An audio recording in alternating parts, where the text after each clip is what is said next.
I'm reading this morning from the Gospel according to St. Luke, the 20th chapter, verses 27 through 38. Some Sadducees, those who say there is no resurrection, came to him and asked him a question. Teacher, Moses wrote for us that if a man's brother dies, leaving a wife but no children, the man shall marry the widow and raise the children for his brother. Now there were seven brothers. The first married and died childless. Then the second, and the third married. And so in the same way, all seven died childless. And finally, the woman also died. In a resurrection, therefore, whose wife will the woman be? For the seven had married her. Jesus said to them, those who belong to this age marry and are given in marriage. But those who are considered worthy of a place in that age and in the resurrection from the dead neither marry nor are given in marriage. Indeed, they cannot die anymore, because they are like angels and are children of God, being children of the resurrection. And the fact that the dead are raised, Moses himself showed in the story about the burning bush, when he speaks of the Lord as the God of Abraham, the God of Isaac, and the God of Jacob. Now he is not God of the dead, but of the living. For to him, all of them are alive. Well, I was honored to perform a wedding ceremony a couple of weeks back, right here in Olive Branch Christian Church, for a couple of young people who are serving in the United States Air Force. Maybe some of you attended that wedding. I also have another wedding coming up in a couple of weeks. This one's for a music teacher and a social worker. Let me be clear about this. When you're officiating a wedding as a minister, it's a lot of labor. Maybe I can say a labor of love, huh? Kind of off the cuff joke. But the truth of the matter is, it's a lot of work to perform a wedding, for a wedding ceremony to happen. I can look at a couple, 3 people out here that were involved this last minute and know what I'm talking about. You know, as a clergy, I have a lot to do when it comes to having weddings. You have to prepare the words that you're going to use in the ceremony and figure out what it is folks want to have said and what they don't want to have said, and prepare all that. You have to be a leader for the photographer, the wedding coordinator, the servants, the parents, the bridal party, and the couple. Then you have to add on the fact that you do counseling for a minimum of 5 hours, perhaps sometimes more, like 8 and 10 hours beforehand. You provide written materials so they can have a check-off list of what it is they need to do so they're prepared for that. You provide books for them to read about relationships. You give them guides on relationships. You have to handle all the legal signing of papers and mailing off of the documents that the state requires. And then, of course, you have the wedding rehearsal and the wedding itself. Now, not only does the clergy have a lot of work, the bride and groom have a lot of work too. Those of you who've been through a wedding any time in the recent past or can remember back, you know that it literally takes months of planning to have a wedding. It doesn't just happen in one day. There's a long list of things to do prior to a wedding. I, for one, am really worn out after a wedding ceremony. And I know at least a couple other people here are really worn out after our most recent ceremony. So sometimes I just kind of wonder if I should just give people counsel and say, why don't you just elope? Just go someplace. Now, while it takes a lot of work to prepare for weddings, they always seem to end up beautiful affairs. You know, the anxiety is really high for people before weddings, and one of the questions that always chuckles me is about the flower girl and the ring bearer, because they're usually really small children, 3 or 4 years old. And I always tell the wedding party, the parents and the couple, don't worry about it. They may never make it to the front of the church, or they may drop all the petals in one place, or they may not drop a petal at all and get all the way up here. You never really know what they're going to do. Don't worry about it, because while the anxiety is high in the planning, and while it's a lot of work, they usually end up as beautiful affairs attended by a lot of happy people. It's after the marriage ceremony that marriage gets messy. Barbie and I have been married for 39 and a half years now. And during that time, there's been plenty of hard work, compromise, patience, and forgiveness. And then there's my part too. Now, in reality, in marriages, in any relationship, there's a lot of work. It's a lot of work. Whether you're in a marriage relationship or it's friendship, whether it's just people you work with or know, relationships are really difficult. And you have to work diligently all the time. Marriage, like any human relationship, is at the very least a hard road to hoe. But to be fair, also, not only is it a hard road to hoe, but marriage is a wonderful, fulfilling, and enjoyable gift from God. Just like friendships are, just like the companionships and relationships we have in church, we have with people we might work with, and people we know, they can be joyful and wonderful and fulfilling. But they're not perfect. So on the surface, as I read this biblical text this morning, wondering why in the world it was in the lectionary in the first place, it seems to be dealing with marriage. So one of the things that I thought, kind of at the last minute, so my two administrative assistants from both churches were like, what? I kind of sprung it on Thursday morning, not enough time to really figure it out, I was kind of wondering, do you know how many people in both my congregations have been married for 25 years or more? So, since there's some conversation here about that, how many people, can you stand up if you've been married for 25 years or more? We're going to just take a second and say how long you've been married? 26 years. 54 years. 35, 51. 47. 41. 47. Who's speaking here from McGowan? 30. And for the Scots, 74. We still have some people I missed here. 37. 61, 47.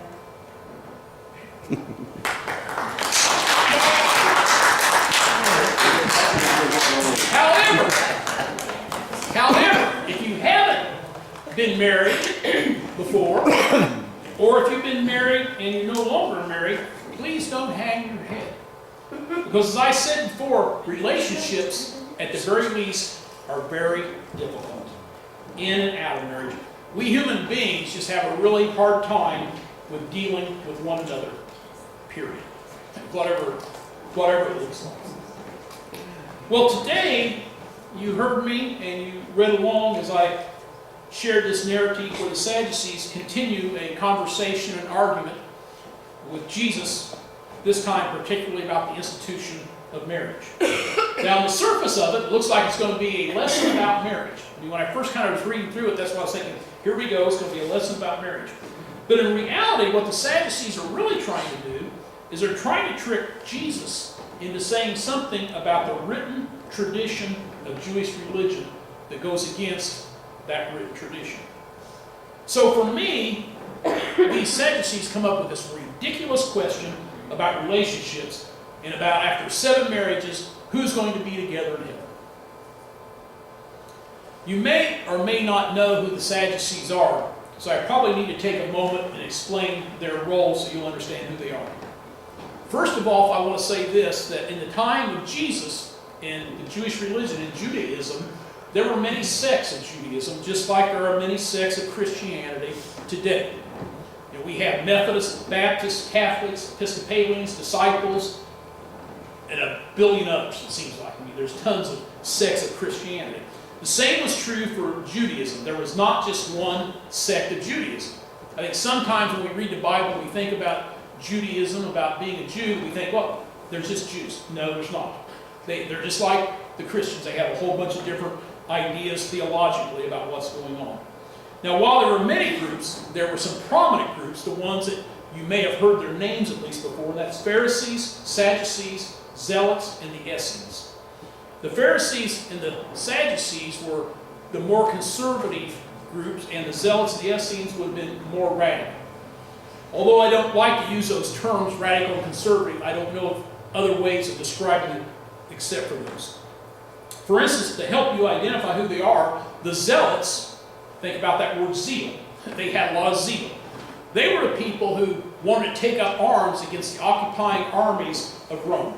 Okay? So they looked at it and said, you know, this is our territory. These people have conquered us, occupied us, and so we're going to have a lot of zeal. Let's take up arms and try to overthrow the Romans, which they actually tried a couple times, but it was pretty ridiculous because there was no way. It's kind of like, you got sticks and we've got missiles, you know, type of thing. Now the Essenes were also radical, but in a different way. You know, in that time, the temple was of great importance, and the Essenes decided, well, we're going to withdraw away from that life. And so they went kind of out to the wilderness, so to speak. Most historians and theologians believe John the Baptist was probably a Essene because of the way he lived. Remember him coming in from the wilderness in, you know, a sheep's coat or something, you know, wrapped around him, pretty woolly, beardy, and all that kind of stuff. So they were thinking him. Also, while they can't prove it, they think the community where the Dead Sea Scrolls was uncovered, the Qumran community, was probably either Essenes. If they weren't Essenes, they were at least sympathetic to the Essenes' ideas because they as well kind of had withdrawn from that temple life. Now, while those two are important, the Sadducees and Pharisees is what we hear a lot more about in the New Testament scriptures. And as I said, they were kind of the keepers of the Jewish laws, especially around the temple and the synagogues. They both represented and had responsibilities in Jewish life. The Pharisees you might consider as the blue-collar Jews, okay? And the Sadducees would have been the upper priestly caste of people who had all kind of responsibilities directly in the temple. However, there were differences between the two. The Sadducees believed in the written law, period, or the Torah. So that first part of the Bible that we have, the Hebrew Scriptures, the Torah, that was what they said, that was it. Those were the laws, that's what you'll have to live by. The Pharisees, on the other hand, said, yes, we agree that written Torah law is important, but we also know there's an oral law and a tradition that's important as well.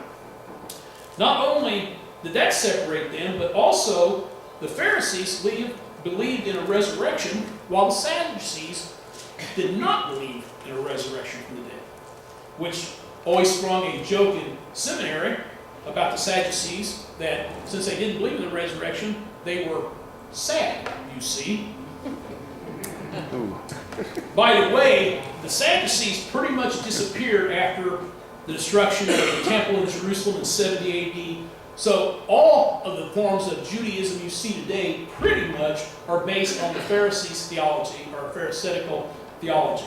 The Sadducees and their understandings pretty much don't exist anymore. Anyway, the reason I say this is a ridiculous question that the Sadducees brought up about whose wife was going to be with them in heaven is ridiculous because the Sadducees didn't believe in the resurrection in the first place. Huh? So why are they even asking this? They didn't believe in the resurrection, so why are they asking about something about the resurrection?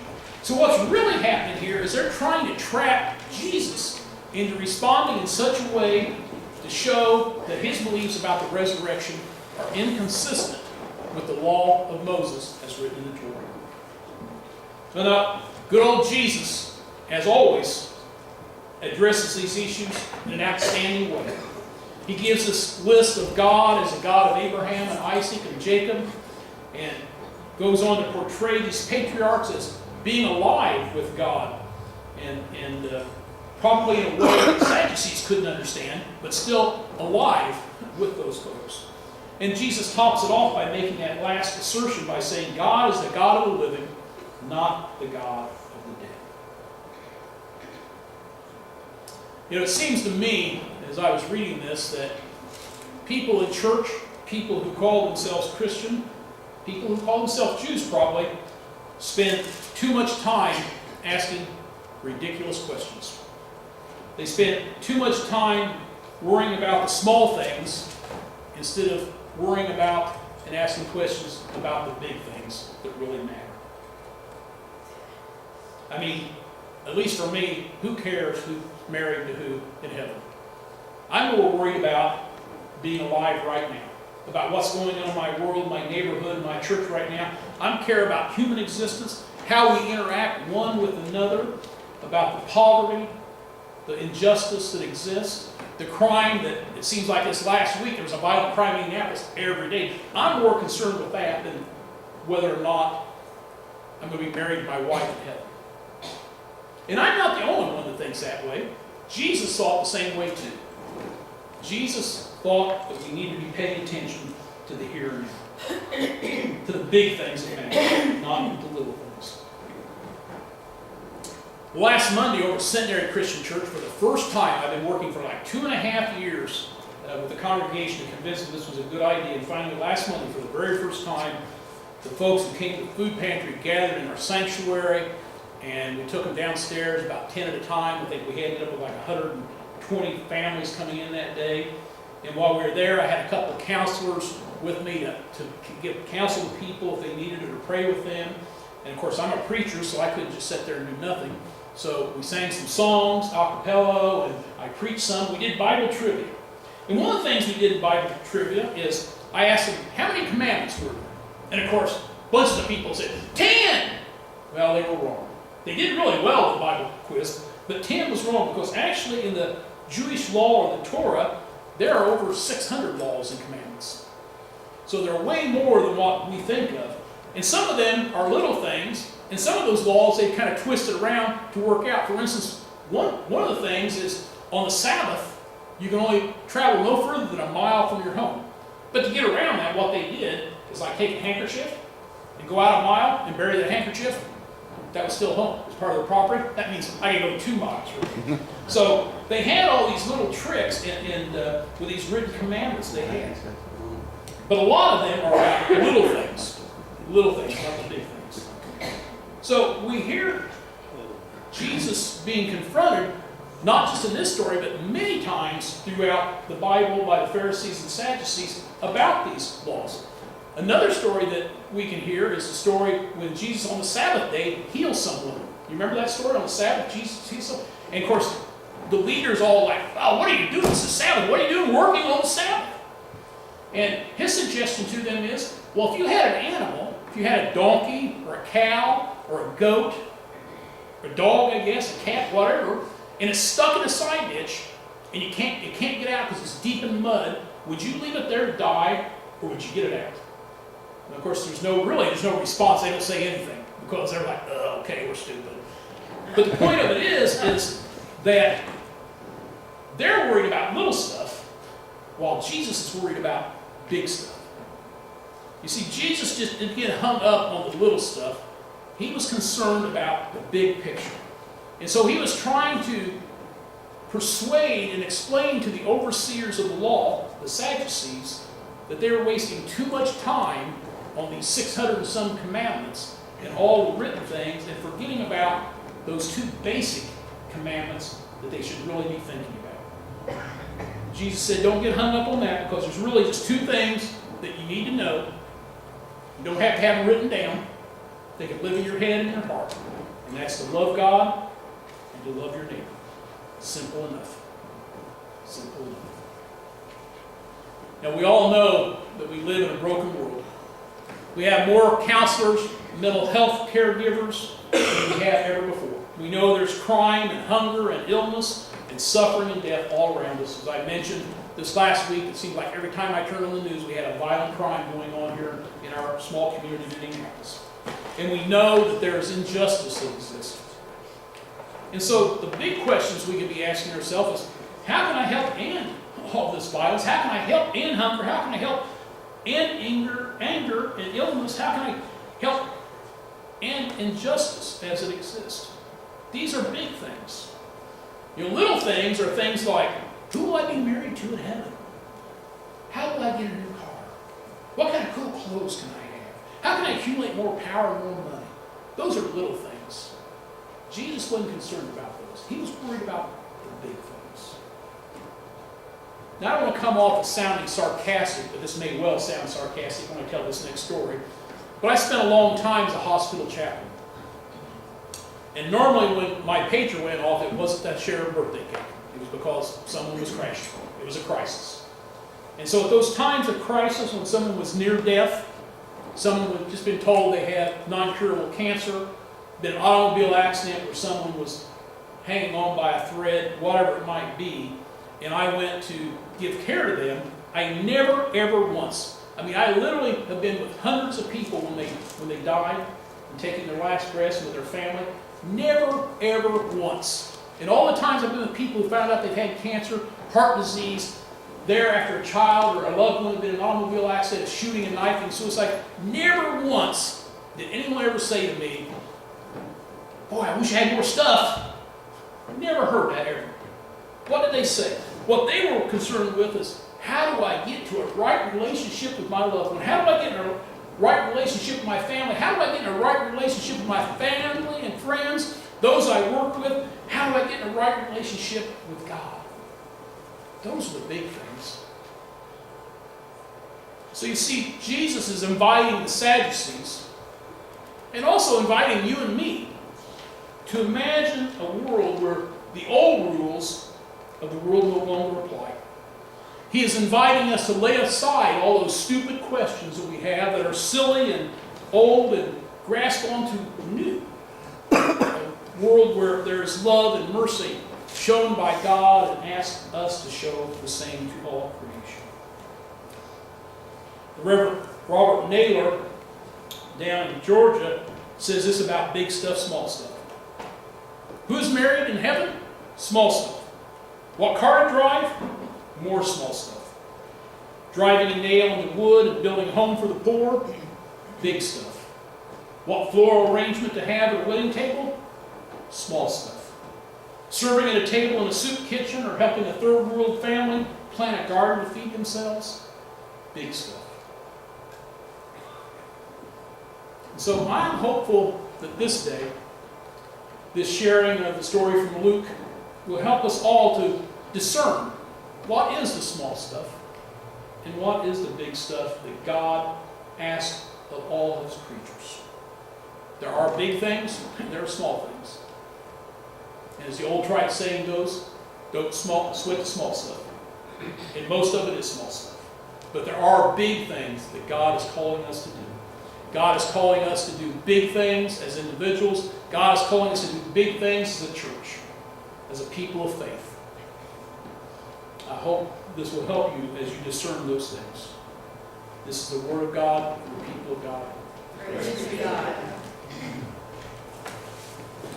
Now comes a time in our service when those who are for the first time hearing God's call of love and mercy and want to make their confession of faith before a congregation and before God are invited to come forward. Or if you've already done that, but would like to become part of this faith community here at Olive Branch Christian Church here at Raymond, Pennsylvania, or if you just need to renew your faith in God, we'd invite you to come as we stand and sing, Lord, I want to be a Christian.